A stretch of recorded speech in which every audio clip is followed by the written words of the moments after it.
Okay, everybody, I'm back. I know I've been gone for a little longer than I expected, but I've been busy. Putting some pretty big deals together this year, and it's definitely taking a little more time than it was the smaller deals I was doing in single family. As some of you know, I've got a small portfolio. By all means, not a big time investor yet, but this year is definitely going to put me in that next level. And hopefully, some of you guys are tuning in and checking back because that's what we're doing this year. But before I get a little more into exactly what it is I'm doing, I wanted to talk to you guys a little bit about mindset and how I had to change that and why. Going back, going to school, going to college, hanging out with all my friends, which I love you dearly, we weren't really taught to think like the rich do. Okay, pardon me for lack of better words. We were taught to do a certain thing and live a certain life and attain our goals in such a way that was, I look back now, very limited.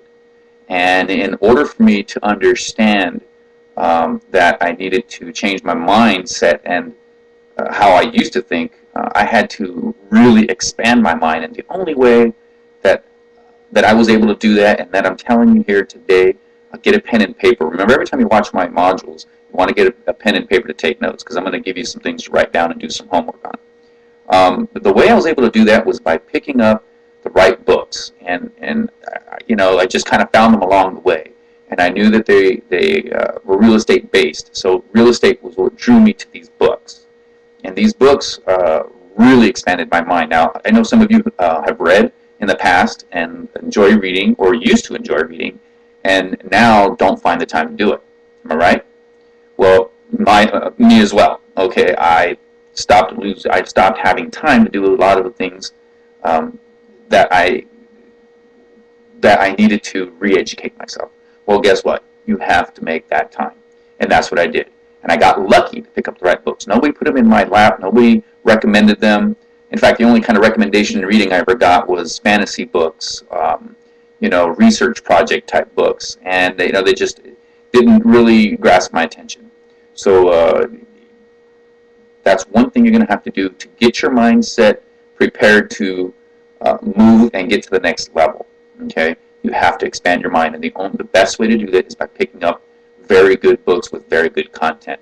Turn the TV off, and I know you're going to hate this, but turn the radio off and put the video controller down.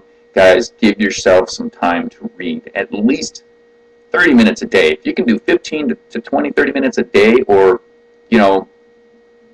maybe in a week, a couple of hours, you're going to find that you've been craving more, and this is going to get that appetite.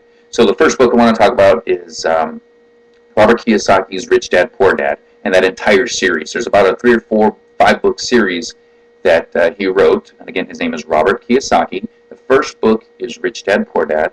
The next book is The Quadrant, and then he has a following book called The Investor.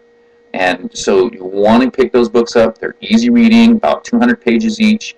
12 and 13-year-olds are reading these books, and that's what launched my mindset.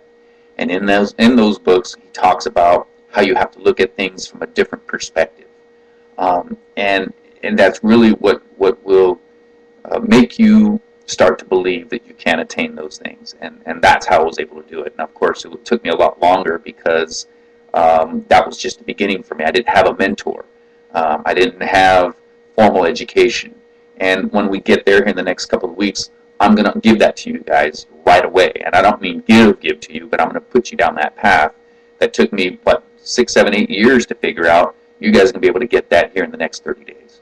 So Rich Dad, Poor Dad by Robert Kiyosaki, and then Real Estate H2O. Just like I said, Real Estate H2O. That is by John Dessauer.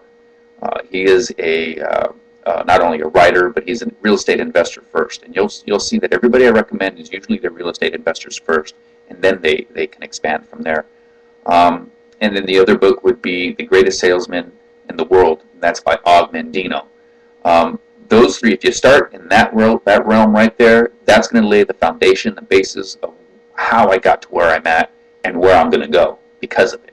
So get those books. Now you'll find those in and the links to get those books on my Facebook page, right under that little window that's underneath my picture for more info. And then also you can go into my reading suggestions for books in my Facebook page, and you'll find it there. There's also links there that you can just click right on, take it right to their site directly, and you can get it right from them, because the best price you can get is from the publisher themselves. So I provided that link for you, so you don't have to go out to Amazon or bookstore or anything like that, and you can just pick those books up. You'll also find the recommended reading here on my channel on YouTube, and I'll constantly put that. You want to make it a goal to at least read a book a month. And it may seem like a lot to you, but believe me, it's not. I know some people that are doing a book a week. So if you can do a book a month, you'll be on the right track, and you'll get there a lot faster. And it'll help you understand how I got where I got and where I'm going and why. So one of the things I'm doing right now, guys, that took me so long to get back to you, was putting together a pretty big commercial apartment deal with a student/partner of mine. And yes, last week we put an offer on it. He had to revitalize it. It was an old deal from last year, and I have a few of my own that I'm revitalizing. And lesson learned here is, when you're trying to put deals together, especially large ones, you're going to have brokers, you're going to have real estate agents on both sides of the coin, plus you're going to have other people, middle people that bring you deals. Not to mention you have to deal with the bank and your title people. There's so many people involved. It's very difficult sometimes to get a deal to go through. So in my years of experience, I've built not a team but a system and a way to circumvent a lot of these unnecessary hands in the cookie jar, if you don't mind me saying. The less people involved, the better. And there's a big trust factor that is also entailed with this type of system. So you have to know the language or the talk and how to speak the language of finance with certain people that are looking to make these deals or that work in these deals. And so that's what I do now. And a lot of it came from my reading and just plain flat out experience, guys. If you walk the walk and talk the talk, they're going to listen, and it doesn't take long for them to figure out that you know what you're doing, you know what you're talking about, and you can move a deal forward. So let's definitely get that reading going, because that's going to help you get there a lot sooner. So what we did was I wrote a proposal, not an offer, a one-page proposal, which is very similar to a summary sheet.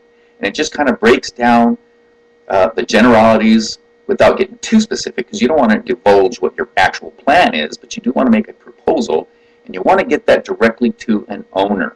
Okay? So that means no real estate agents, no brokers, nobody else. The only people that you want to divulge this information to is your partner, and or maybe your title people or your escrow officer, because those are going to be your people, just like the Verizon commercial, your people. Well, title people are my people. They help me do my due diligence and my investigation.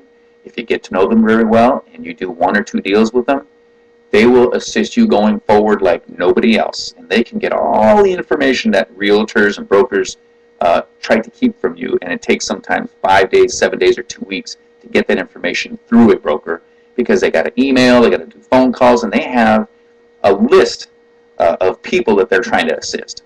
They're not worried about just your deal. They're worried about 5, 6, 7, 8 other deals. So the timing of the essence, they don't quite understand. As much as they want to push it, they don't adhere to it themselves. So I circumvent them, because